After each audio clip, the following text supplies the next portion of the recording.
आज की इस वीडियो के अंतर्गत अपन क्या करेंगे कि कल वाले वीडियो में एक जो मनोविज्ञान विकास है उसके बाल विकास के सिद्धांत है उसकी चर्चा की थी। आज क्या है कि दूसरा जो बाल विकास का सिद्धांत लेके आए हैं, जैसे है ये मनोविश्लेषणात्मक सिद्धांत है। मनोविश्लेषणात्मक सिद्धांत है जो किसने दिया था? सिगमंड फ्राइड ने दिया। और ये क्या है कि वियना ऑस्ट्रिया का रहने वाला था। इस सिद्धांत में क्या है कि सिगमंड फ्राइड ने अचेतन मन पर बल दिया है। क्या कि अचेतन मन पर बल दिया। सिगमंड फ्राइड के सिद्धांत को क्या कि मनोविज्ञान में प्रथम बल की संज्ञा दी जाती। जो मनोविश्लेषणात्मक सिद्धांत है वो किसने दिया था? सिगमंड फ्राइड ने दिया था। ये क्या है कि वियना ऑस्ट्रिया के रहने वाले थे और इन्होंने क्या कि सबसे ज़्यादा बल क्या कि अचेतन मन पर दिया है, जो क्या कि कितने 9/10 भाग होता है। और मनोविश्लेषणात्मक सिद्धांत है उसकी मान्यताएं क्या क्या हैं, जैसे कि मूल प्रवृत्ति।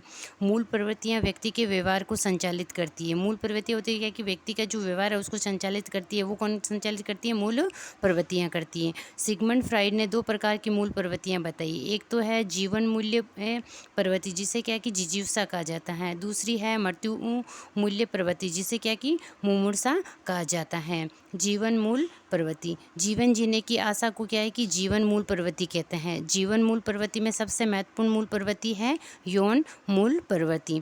यौन प्रवृत्ति की प्रवृत्ति है उसको क्या है कि ऊर्जा बल, जो यौन प्रवृत्ति का जो ऊर्जा बल है उसको क्या है कि लिबिडो कहा जाता है। लिबिडो एक व्यक्ति की क्या है कि काम भावना होती है। जो मूल प्रवृत्ति है वो क्या है कि मूल प्रवृत्ति है उसको आप क्या कहते हैं? जिजीविका कहते हैं। ये क्या है कि रचनात्मक होती है।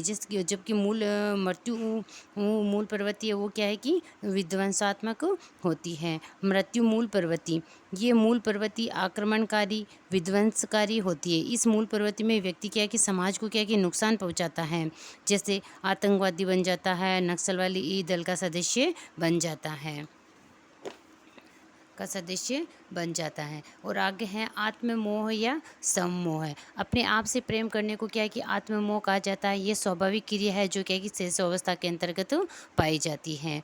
ओटिपस और इलेक्ट्रा ग्रंथियाँ, ये सिगमंड फ्राइड के अनुसार क्या है कि लैंगिक अवस्था 3 से 6 वर्ष में बालक व बालिकाओं में ओडिपस व इलेक्ट्रा ग्रंथियाँ विकसित होती हैं। ओडिपस ग्रंथि है क्या कि लड़कों में पाई जाती है, जिसके कारण वे क्या कि अपनी माता से अधिक प्रेम करते हैं। अच्छा, ओडिपस ग्रंथि किस में पाई जाती है? लड़कों के अंतर्गत पाई जाती है, जिसके कारण क्या है कि उनका झुकाव अपने पिता की अपेक्षा माता के प्रति अधिक होता है। इलेक्ट्रा ग्रंथियाँ हैं वो लड़कियों में पाई जाती है, जिनमें क्या है कि जिनके कारण वे अपने क्या है कि पिता से अधिक प्रेम करती है। उनका झुकाव क्या है कि माता के पक्ष में अधिक न होकर पिता के पक्ष में अधिक होता है। उससे क्या कहते हैं? ओडिपस है वो तो पाई जाती है लड़कों के अंतर्गत और इलेक्ट्रा ग्रंथि पाई जाती है लड़कियों के अंतर्गत। फिर है लिबिडो। यौन प्रवृत्ति के ऊर्जा बल को क्या है कि लिबिडो कहा जाता है। यौन प्रवृत्ति है उसका जो ऊर्जा बल होता है उसको क्या कहते हैं? लिबिडो कहते हैं। ये स्वाभाविक क्रिया है। यदि इसका दमन किया जाए तो व्यक्ति क्या है कि कुसमायोजित हो जाता है। लिबिडो की ये यौन प्रवृत्ति की है, जो इसके क्या है कि अगर लिबिडो है उसका क्या है कि दमन किया जाता है तो व्यक्ति कैसा बन जाता है? कुसमायोजित हो जाता है। फिर शैशव कामुकता। सिगमंड फ्राइड ने 0 से 6 वर्ष की अवस्था में काम प्रवृत्ति को बताया। उन्होंने 0 से 6 को क्या कि काम प्रवृत्ति के आधार पर महत्वपूर्ण माना है। किसने माना है? सिगमंड फ्राइड ने। इस बात से नाराज होकर इनके सहयोगी थे, वो उन्होंने क्या कि सहयोगी है इनसे अलग हो गए और उन्होंने क्या कि अपने अपने सिद्धांतों का प्रतिपादन किया। जैसे कि कार्ल युंग है, उन्होंने क्या कि विश्लेषणात्मक सिद्धांत दिया था। एरिक्सन है, उसने क्या कि मनोसामाजिक विकास का सिद्धांत दिया। अल्फ्रेड एडलर है, उसने क्या कि व्यक्ति को मनोविज्ञान के जनक कहे जाते हैं। फिर मनोविश्लेषणात्मक सिद्धांत के घटक कौन कौन से हैं? मनोविश्लेषणात्मक सिद्धांत है उसको घटक है उनको क्या कि 3 भागों में बांटा गया है। एक तो है स्थलाकृतिक संरचना, गत्यात्मक संरचना, मनोलैंगिक विकास की अवस्थाएं। स्थलाकृतिक संरचना, इसके अंतर्गत क्या होती है? मन की दशाएं आती है। मन की दशाएं को उसने क्या कि सिगमंड फ्राइड ने फिर क्या कि 3 भागों में बांटा है। और गत्यात्मक संरचना है उसमें क्या कि व्यक्तित्व के प्रकार हैं, उसमें व्यक्तित्व के प्रकार 3 प्रकार बताए हैं। फिर है मनोलैंगिक विकास की अवस्थाएं हैं, उसके अंतर्गत क्या कि काम प्रवृत्ति आती है। फिर स्थलाकृतिक संरचना, यह है स्थलाकृतिक संरचना है, मन की दशाओं का उल्लेख किया गया। इसमें मन को क्या कि 3 भागों में बांटा है। सिगमंड फ्राइड ने मन की 3 दशाएं बताई थी: चेतन मन, अचेतन मन और अर्धचेतन मन।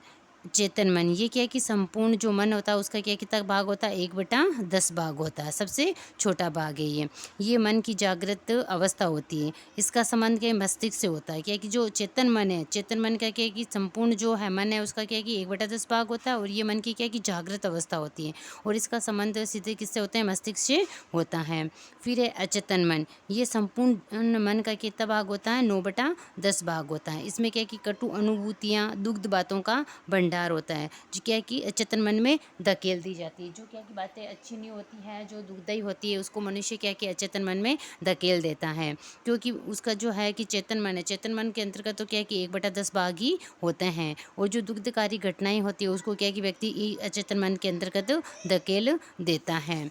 और तीसरा है, इसमें कौन सा आता है, इसके अंतर्गत तीसरा आता है, तीसरा है अर्ध चेतन मन। अर्ध चेतन मन, इसमें क्या है कि याद की हुई बातों का अचानक भूल जाना, अटक जाना, हकला जाना, या जीभ का लड़खड़ा जाना, ऐसी बातें किसके अंतर्गत आती है, अचेतन मन के अंतर्गत आती हैं। सिगमंड फ्राइड ने क्या है कि मन की दिशाओं की तुलना की बर्फ की एक चट्टान है हिमशैल से की, जिसको अपन क्या है कि एक उदाहरण के माध्यम से समझ सकते हैं। जैसे एक ये हिमखंड है, उसी हिमखंड में क्या है कि जो ये है लाइन, इस लाइन से ऊपर है वो भाग तो क्या है कि पानी से बाहर है, और ये बाकी क्या है कि पानी के अंदर होता है। जो ऊपर का भाग होता है उस वो क्या है कि चेतन मन होता है, जो क्या है कि मन का कितना प्रतिशत होता है, 1/10% होता है। और जो ऊपर है वो पानी के अंदर और पानी के बाहर जो बीच में होता है उसको अपन क्या कहते हैं, अर्ध अचेतन मन कहते हैं। और जो संपूर्ण ये भाग है जो पानी में डूबा हुआ शिलाखंड है वो क्या कहलाता है, अचेतन मन कहलाता है, जो कितना प्रतिशत होता है, 9/10% होता है मन का। फिर है कि गत्यात्मक संरचना, गत्यात्मक संरचना को क्या है कि इसने क्या है कि 3 भागों में बांटा है। इसमें सिगमंड फ्राइड ने क्या व्यक्ति ई के प्रकार बताए, इसके अंतर्गत कितने प्रकार मानता है, इदम, अहम, परम। इदम को क्या कहते हैं, ईड कहते हैं। ईड में क्या होता है, अचेतन मन होता है। अचेतन मन है नहीं, मतलब 9/10 भाग होता है अचेतन मन के अंतर्गत।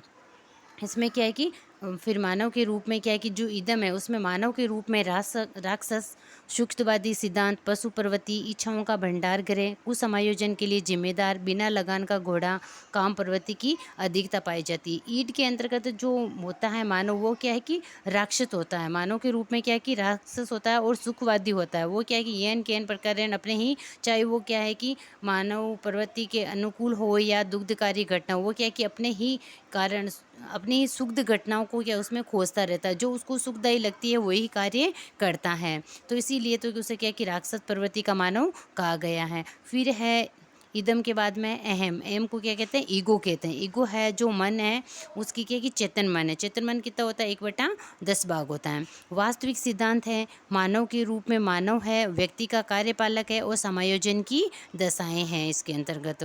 फिर है परम एम, सुपर ईगो, अर्ध चेतन, इसको क्या कि आदर्शवादी सिद्धांत कहा जाता है। ये मानव के रूप में क्या है कि देवदूत है और कुसमायोजन के लिए जिम्मेदार है।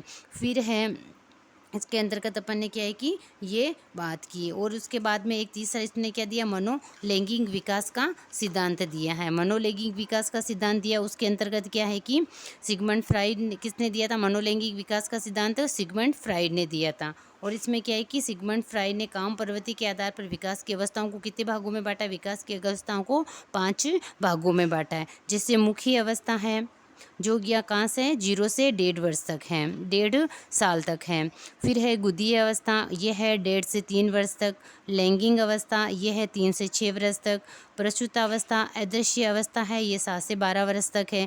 फिर जैनेन्द्रीय अवस्था है 12 वर्ष के बाद। मुखीय अवस्था, इस अवस्था में क्या है कि बालक में काम प्रवृत्ति क्या है कि मुख क्षेत्र में अवस्थित होती है। बालक में क्या है कि लिबिडो मुख, होठ व जीभ के क्षेत्र में पाई जाती है। इस अवस्था में बालक चूसना, दबाना व चबाने की क्रिया करता रहता है।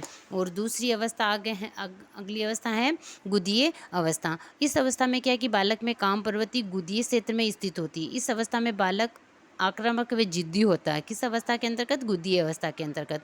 इस अवस्था में बालक को क्या है कि मलमूत्र विसर्जन की ट्रेनिंग दी जाती है। फिर है लैंगिक अवस्था। इस अवस्था में बालक में क्या है कि काम प्रवृत्ति गुदा क्षेत्र में से हटकर लिंग क्षेत्र में चली जाती है। इस अवस्था में बालक बालिकाएं क्या है कि लिंग की पहचान कर लेते हैं। किससे? लैंगिक अवस्था के अंतर्गत। इस अवस्था में बालक व बालिकाओं में क्या है कि ओडिपस व इलेक्ट्रा ग्रंथियां पाई जाती हैं। ओडिपस है लड़कों के अंतर्गत और इलेक्ट्रा है लड़कियों के अंतर्गत। प्रसूत अवस्था। इस अवस्था में काम प्रवृत्ति अदृश्य होती है, अर्थात इस अवस्था में बालक में क्या है कि काम प्रवृत्ति शरीर के किसी भी भाग में उपस्थित नहीं होती है। इस अवस्था में बालक अपनी लैंगिक इच्छाओं का उदात्तीकरण, शोधन, खेलकूद व पढ़ने लिखने में लगाता है। ये आयु कौन सी होती है? 7 से 12 वर्ष की आयु। फिर है जैनेंद्रिय अवस्था। 12 वर्ष के बाद क्या है कि जैनेंद्रिय अवस्था होती है। ये अवस्था सबसे अंतिम व उच्च अवस्था है। इस अवस्था में किशोर व किशोरियों में काम प्रवृत्ति जनन अंगों की तरफ चली जाती है। ये स्थिति क्या है कि किशोर अवस्था व प्रौढ़ अवस्था में पाई जाती है। एक नोट है जिसमें क्या है कि सिगमंड फ्राइड है, उसने क्या किया कि 0 से 6 वर्ष अर्थात शेष अवस्था को काम प्रवृत्ति के आधार पर महत्वपूर्ण माना। सिगमंड फ्राइड है, उसने क्या है कि 0 से 6 वर्ष शेष अवस्था को क्या है कि काम प्रवृत्ति के आधार पर उसने क्या है कि महत्वपूर्ण माना है। तो इस प्रकार आज अपने क्या है कि बाल जो विकास है उसके सिद्धांत में कौन सा सिद्धांत पढ़ा है? कौन सा सिद्धांत? मनोविश्लेषणात्मक सिद्धांत के बारे में चर्चा की है। मनोविश्लेषणात्मक सिद्धांत है जो क्या है कि सिगमंड फ्राइड ने दिए, और फिर उसने क्या है कि मनोविश्लेषण सिद्धांत है उसको क्या है कि 3 घटकों के अंतर्गत बांटा है।